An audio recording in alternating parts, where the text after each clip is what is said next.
Bravo Kofi Olomide. Sur ce plateau, mesdames, mesdemoiselles et messieurs, Tina Gamora, nous l'avions annoncé, elle est là. Bon dimanche. Merci. Tinei Gamora. Tinei n'est pas Tina? Ouais, c'est Tina. C'est Tina. Tina. Mais vous avez rendu un peu beau Tinei. Et Gamora nous sort d'où? Gamora, ils ont comme on a vu un film. Le film, avant, genre, je crois, il y a une fille, elle a un verbe. Elle est tellement guerrière, elle est toujours pour l'on, elle a bassiné une balle. Dans mon aïe, non, il faut na. Vous avez comment il y a le monde de la musique, mais il y a qui Gamora, il y a qui guerrière. Et vous avez la guerre dans la naza na guerre na mutu te na guerre na musana na moko donc ndala musana na moko. Ah, ok. Voilà, alors Tinei Gamora obakisi mwana ndaku. Ouais, mwana ndaku ya guerrière, mwana ndaku ya nengola tarabu, mwana ndaku la tarabu. Ouais, ya bana ndaku ko bala tarabu aussi. Bana ndaku bana ba fi ya papa ba ta mingi ba kondo bali wa mpuse na ndaku bana ndaku pena waza pena mwana ndaku ba misana bo. Liso na yo na musique ebandi wapi? Liso na ngana musique ebandi bon kala na no mbakala na église daza pena mwa mkie mwa mbakwa la ba mkie wana. Après na bande ko linga mingi ko za lokola ba mama ya biso to nota na ba TV na ba yana biso na linga mingi za bongo. Après donc que c'est lancé la musique malem j'étais même au collège abandaki so na ke classe. Après classe, dans le studio, dans le studio, dans le bateau, déjà et puis dans le côté de la monde, mais pour écouter ma professionnel, que vous avez la musique, Gamora, on dirait que c'est là qui vend mon boy, tout le monde a serre mon boy, on a tant de combo, mais on quand même. On dirait que c'est là qui vend mon boy, a serre mon boy, et pas bima pour que vous bima ou batamara. Tu n'as pas tamaté, bateau belle ou babima, on a baillé binati.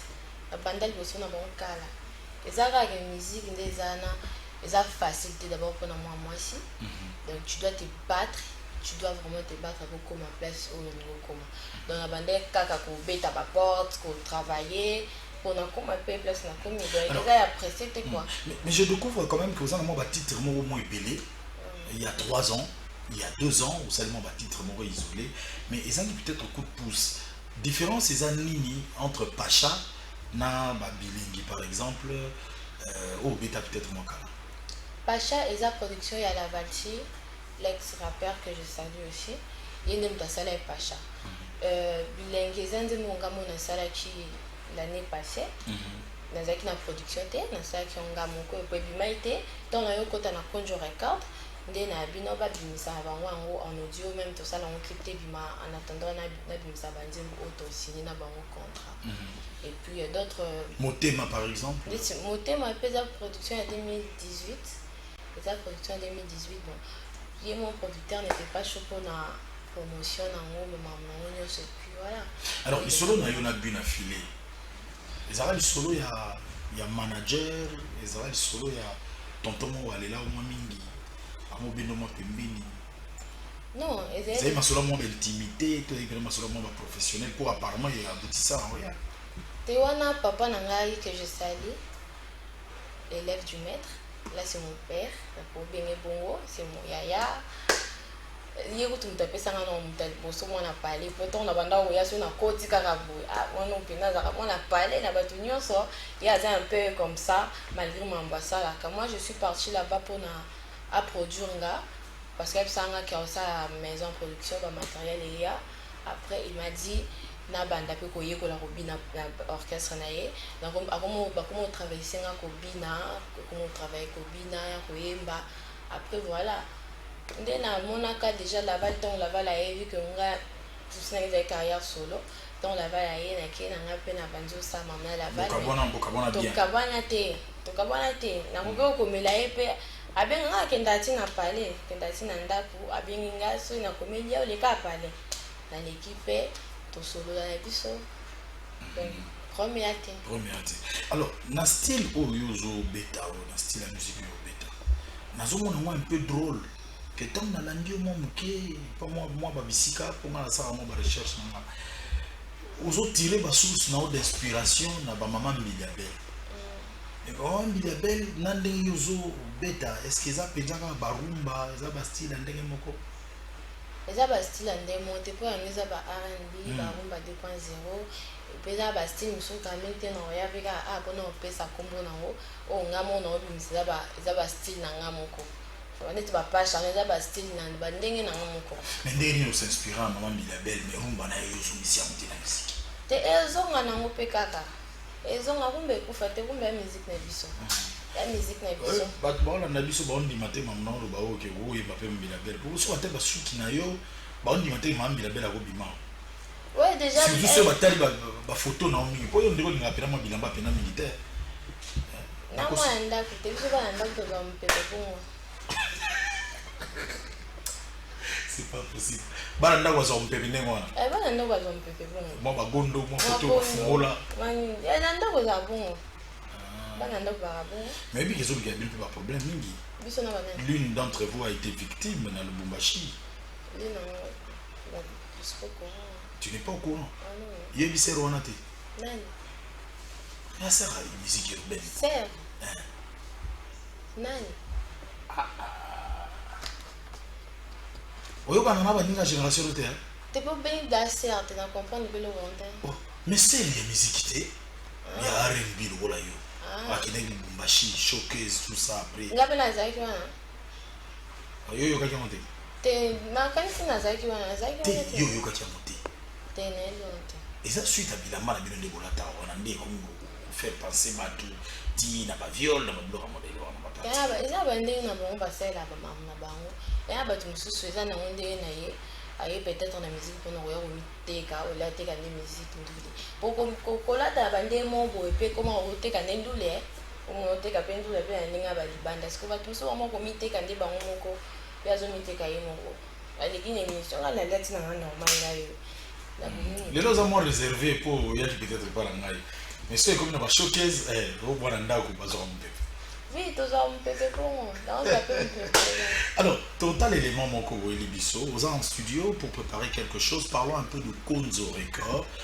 balobi na biso eza label moko ya États-Unis bete biso liso la Konzo Record Konzo Record eya label oyo totravaille nango maintenant nde tosigné un contrat ya développement contrat ezanga nango nini délai donc voilà ils sont aux États-Unis que je salue mon producteur monsieur le producteur Fresh Flavors donc à la minute basambo ezo bima parce que je suis déjà en studio et clip ya kamite ba makambo ebele ezali ba makambo ebele na bombe ezali contrat ezanga délai wana ezali solo ndire ya Céline Dion na producteur na ya non oyebi lisolo moti te nayebi lisolo wana mais problème est que ye aza na bamentalité na ye mosusu tu vois aza apusa mpe ke non efuta makasi tozalaka ekoma te ke 5 ans mobu apres tokabwani bien 10 ans donc il veut que tozali nanu totravaille pendant que tout le monde que ça va après so nozwa décision ça plaisir na ya wili mushene na ya na nga Dani Dende Real de Madrid toyokana mwa Bilabel t'inspirant na musique ça bon plaisir Jimmy Kabaya écoute cette belle voix qui voit le jour douce ezali kisi nango yokosengeli na yango otokabola sentiment pesa ngai affection ememela ngai émotion pesa ngai affection ememela ngai émotion. Merci. Nakani mon frère pour la bonne sélection en plateau. Alors sur image on va voir ce studio, comment est-ce que ça se passe et on va terminer. Voilà, bientôt Bassamboué, c'est la prochaine chanson qui va venir pendant qu'on y était. Adonis Mayalos, le DG, merci de nous suivre de là où tu te trouves. Ici, on va rappeler na choriste et avant Bilabel. Vrai, hein? École de formation. Il y avait une école de formation. École de formation. Et pas Mambi Bilabel. Mais est-ce que l'unité fait la force? Pour un ignosa pour l'unité. Génération Oyo, il y a des chanteuses Oyo, il y a une génération, il y a après Tatiana Cruz, après Mege 30, Bino Boye, Boye Moi Pelé, Ato Boye Gotana Kombo Serwana.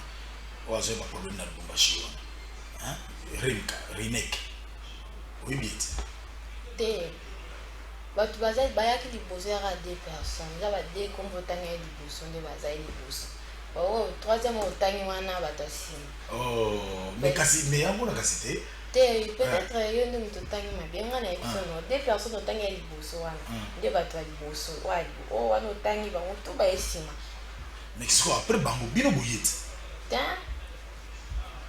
yo oza place moko na barinek te na génération wana te siko yo boyelaka nini na rebo boyelaka nini nayoki nzambe motindo ya pasi banyokoli yo yaka pembeni nazalisiwa yo ya motema tofandi bomwana tomeselinga na yo dunia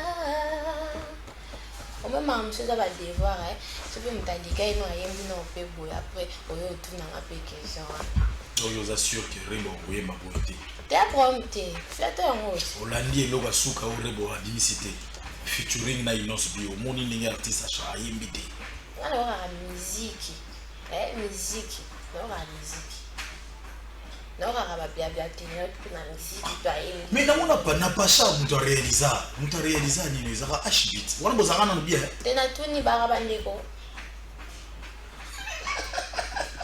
baka mama mo papa moko nayebi te c'est pas possible quoi. Alors le rendez-vous est pris pour quand? Bassambwe, c'est pour quand? Bassambwe, c'est pour bientôt parce que pour appeler sa date qui est sortie, il faut ça à notre clip, sur sa clip. Donc voilà, c'est un asile ici, et puis c'est là que ici les women ont shooté du nom bas. Tout le monde a payé au moins mingi na ba photo, hein, puis mine a fallu pour pas. Ba relation à mes années. Avec Fali Poupa, c'est un vieux caca, c'est un vieux. Au ponier, au ciblé, pena bien pour y soit les sous bien. Et ça pas me battre. Bassambwe là bas. Ouais, Bassambwe là bas. On peut aller Bazawana, Bassambwe, Tine Gamora et de retour. Donc on le barou, t'es que oh, c'est au bini, banana, business, ma banana, on a spendé ni non. Et le putain. Bah, autre chose de marasiko. Autre chose de pause. Siko zongeli makam. Voilà, vous nous prenez en cours de cette émission, mesdames, mesdemoiselles et messieurs. C'est une très belle voix, vous l'avez si bien remarqué. Prenez rendez-vous avec Tinei Gamora, Moana Palais, s'il vous plaît, pour très bientôt dans Bassambwe avec un label qui s'appelle Konzo Record. Nous chutons, bateau, par exemple, pour ça, vous l'avez suivre, tu es une star. Au jour d'aujourd'hui, comment est-ce qu'ils peuvent faire? Est-ce qu'il faut t'appeler? Est-ce qu'il faut te suivre sur Instagram? Vous aurez besoin de répondre à la communauté. Donc, comme notamment bonjour, vous répondre à répéter. Bon, c'est le moment. Devant cette caméra-là, tu parles avec ton public. Je suis là, Tinei Gamora, moi on a parlé 100 ans de pouvoir. Donc, je suis sur Instagram, Facebook, Twitter, je suis sur Spotify, je suis partout. Donc, bah répondre à tout moment plus tout ça au nom que ça qui star na bandemo nous on répond quand je écris tu répondre yo donc bah numéro pesa wana na Instagram nanga sur numéro no comme sur WhatsApp bah qu'on répondre yo pour na comme vous avez besoin donc voilà je suis sur Spotify peut kota ekotikin donc voilà disponible pour des collaborations featuring disponible pour des showcases ouais disponible pour tout je suis disponible. Okay. Je te vais contacter dans un... Ok, un petit coucou. Un petit coucou, je salue Duc Fort, je salue Gersham, je salue Barbara, je salue ma maman Bénédicte Pochi, je salue Fresh Flavor, François Paris, Freddy Boutera. De gros bisous à vous. Voilà, bon dimanche à tous mes fans. Merci à toi aussi, Josta. Voilà, merci beaucoup, ça a été un grand plaisir, ça a été un grand plaisir en tout cas de t'avoir sur ce plateau, je crois que ça ne sera pas la dernière fois, à tout moment revenez, nous sommes disponibles, oui on nous ajoute Eric Nani. Le patron Eric Mandala, Fiston Chikuya, Saki Mandala, Willy Moucheni, PDG Serge, Itiku. Oui, mais Fiston Chikuya, Fiston Chikuya, le fils de l'homme, mon ami et frère, merci de nous suivre là où tu te trouves. Alors nous allons dire au revoir, bien sûr, avec Tiné Gamora, mon palais, bien sûr, à travers cette œuvre qui s'appelle bien sûr Pacha. Revivez ces instants, on ne sait pas pourquoi elle a encore remixé cela, mais je vous promets de la suivre pour plus de minutes et beaucoup plus.